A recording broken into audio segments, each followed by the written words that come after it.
안녕하십니까, 경호생각입니다. 오늘부터는 당뇨병에 대한 이야기를 해보려고 합니다. 요즘 당뇨 환자라고 하면서 당뇨약을 복용하는 사람이 급진적으로 늘고 있습니다. 일설에 의하면 700만 명이다, 800만 명이다라는 등 우리나라 인구의 20%에 육박하고 있습니다. 당뇨 전 단계라고 해서 예방 차원에서 당뇨약을 복용하는 그런 사람들까지 합산하면 국민의 한 3, 40%에 육박할지도 모릅니다.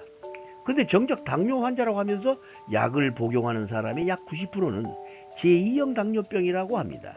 이 제2형 당뇨병에는 약을 먹지 않고 식습관과 생활습관만 정상적으로 해주어도 치료가 되는 당뇨병 환자들입니다. 그래서 오늘 방송에서는 당뇨병이 무엇인지 그 본질을 알아본 다음에 우리가 어떻게 대처해야 당뇨약의 부작용에서 해방될 수 있는지 그걸 이야기해 보기로 하겠습니다. 아무튼 시작하기 전에 한마디 당부드리고 싶은 말씀은 당뇨약을 한동안 먹지 않는다고 해서 바로 합병증에 걸리지도 않습니다. 그리고 바로 죽지도 않는 것입니다. 다만 당뇨가 지속적으로 높게 나오면 신체에 항상성이 교란되어서 혈액 내에 포도당이 소모되지 못하고 있다라는 것을 알려주는 그런 증상입니다. 증상은 원인을 제거하면 정상으로 돌아옵니다. 따라서 일정 기준치의 당뇨는 병이 아니고 건강염려증이 병이라는 사실을 말씀드리고 싶습니다. 그럼 이제부터 당뇨가 무엇인지를 제대로 한번 알아보는 시간을 갖겠습니다. 현대의학에서 말하는 당뇨병은 한자로는 사탕당, 오줌뇨, 질병병으로 씁니다. 즉 소변에 당이 나오는 병이다라는 뜻이지요. 당뇨병을 전문가들의 논리로 설명해보자면 소변 속의 혈당 수치가 높게 지속되는 대사성 질환으로 당뇨병은 제1형 당뇨와 제2형 당뇨 두 종류가 있는데 제1형 당뇨는 췌장에서 인슐린을 잘 만들어내지 못하는 선천성 또는 후천성 질환에 의한 것이고 제2형 당뇨로는 췌장에서 인슐린은 잘 분비되는데 당분을 잘 처리하지 못하는 기능적 결함으로 소변의 당도가 높게 나오는 질환을 이야기합니다. 그런데 제2형 당뇨의 경우는 인슐린에 의해 충분히 활용되지 못하고 남아도는 포도당이 소변과 함께 나오는 사람들을 당뇨 환자라고 하는데 쓰고 남은 포도당이 나오는 것은 인체의 항상성 유지를 위한 자연스러운 현상입니다. 그러나 건강검진에서 의사가 혈액이나 소변을 통해 당도를 검사해보고 의사협회의 가이드라인 기준치 이상으로 나오면 이것을 당뇨라고 하여 당뇨약을 권합니다. 마치 고혈압 환자를 만들어내는 방법과 유사합니다. 그러나 소변의 당의 농도가 기준치보다 높게 나온다고 하여도 췌장에 이상 징후가 없고 건강한 췌장 상태라면 섣불리 당뇨병이라고 단정해서는 안 됩니다. 예를 들어 제2형 당뇨병 원인의 인슐린 저항성은 인슐린이 제 역할을 하지 못하는 것인데 이때의 인슐린은 서로 상관관계가 있는 다른 장기와 신체의 호르몬 이상에서 생기는 부조화로 인해 혈액 내의 포도당이 세포로 충분히 흡수되지 못하고 소변과 함께 배출되는 현상입니다. 이러한 2형 당뇨 현상은 물과 소금만 잘 조절해주면 쉽게 치유되는 증상인데 굳이 부작용 많고 합병증도 일으킬 수 있는 당뇨약을 먹어서 억지로 혈중 당도를 떨어뜨리고 저혈당 상태로 만들어 건강한 사람을 환자로 만들고 있습니다. 당뇨 검사가 당뇨 환자를 만들어내고 있다는 사실을 알고 계십니까? 문제는 췌장이야, 이 바보야. 방금 당뇨 검사의 문제점을 명쾌하게 지적하신 말씀대로 현재 적용되고 있는 당뇨 기준치는 췌장의 기능과 건강 상태를 전혀 고려하지 않는 수치입니다. 병이 되려면 소변 속의 당분 함량이 문제가 아니라 췌장의 건강 상태를 먼저 체크해야 한다는 것입니다. 췌장 기능이 정상인데도 혈당이나 인슐린 저항성이 높게 나오는 경우도 있습니다. 그래서 췌장이 건강한 사람에게 당뇨약을 먹이면 자연스럽게 당뇨 환자를 만들어버리는 꼴이 됩니다. 췌장이 건강한 사람이 일시적으로 소변의 기준치 이상의 당분이 검출되었다고 한다면 당뇨약을 평생 복용할 결심을 할 것이 아니라 자신의 식습관과 생활습관에 문제가 없는지 살펴보고 자연치료요법으로 건강관리를 해본 연후에 그래도 당뇨가 심하면 신체의 다른 장기도 자세히 검사해 보신 연후에 당뇨약을 먹을지 안 먹을지를 결정해도 늦지 않습니다. 즉 말해서 혈당이 높게 나온다고 해서 모두 당뇨병이라고 할 수는 없다 이겁니다. 그러면 이번에는 혈당이 높아진 원인을 알고 당뇨약을 드십니까? 라는 주제로 이야기해 주시지요. 네, 그렇습니다. 현대인들은 당뇨 합병증이 무서워서 약간의 당뇨 증상만 나타나도 당뇨약을 복용하는 사람이 많아지고 있습니다. 혈당이 높다고 당뇨 합병증이 발생되는 것이 아니고 혈당을 높이는 원인이 합병증을 일으킵니다. 따라서 혈당을 높이는 원인을 찾아야 합니다. 다시 한번 이야기하면 췌장이 건강한 사람은 당뇨 증세가 있어도 당뇨병이라고 함부로 진단해서는 안 됩니다. 췌장의 소화액과 인슐린 분비에 이상이 없는데도 당뇨 기준치가 높다면 탄수화물 섭취가 과다했거나 혈액 내에 포도당을 세포로 전달하는 포도당 수송체에 이상이 있다는 신호입니다. 혈액 내의 당분 농도를 일정하게 유지해주는 물질로는 췌장의 인슐린과 체세포 내의 포도당 수송체 단백질인 GLUT라는 물질이 있고 그리고 나트륨 이온이 있습니다. 소금에는 나트륨과 미네랄, 기타 소량의 광물질로 구성되어 있는데 인슐린은 소금 속의 미네랄이 주 원료이고 포도당 수송체는 소금 속에 나트륨 이온이 있어야 가동됩니다.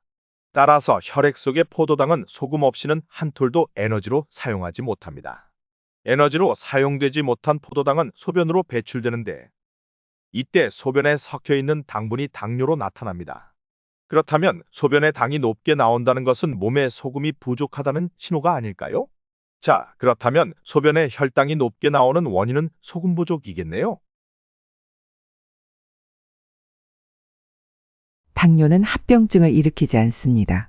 다만 혈관병이 당뇨 증상을 일으킨다는 사실을 아셔야 합니다. 그렇습니다.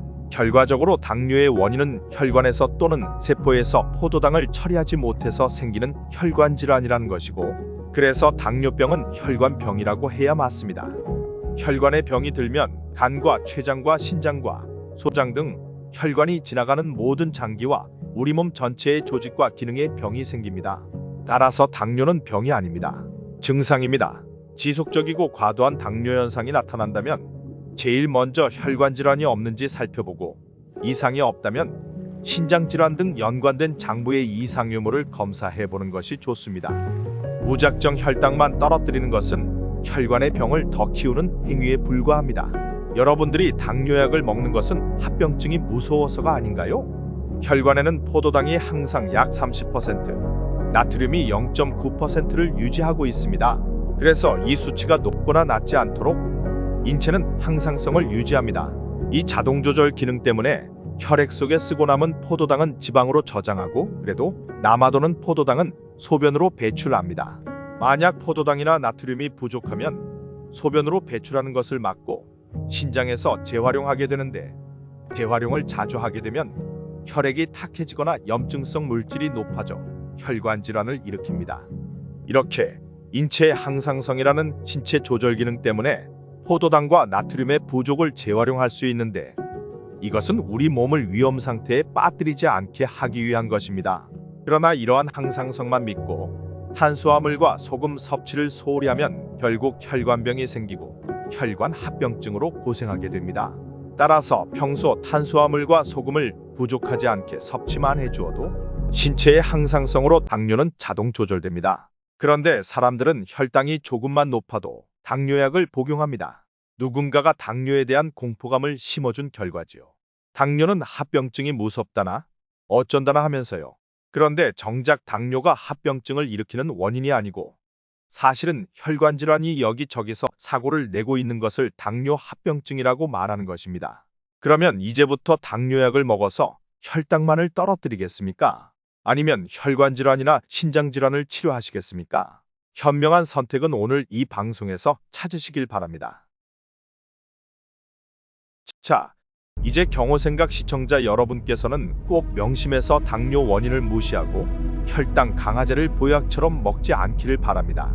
혈관이 건강하면 당뇨는 대부분 정상이 됩니다. 그렇다면 혈관을 건강하게 유지하려면 어떻게 해야 할까요? 요즘 각종 매체를 통해 혈관 건강에 대한 정보와 약품과 식품이 넘쳐납니다. 그러나 모두 꾸준히 실행하기 어렵고 돈도 너무 많이 듭니다.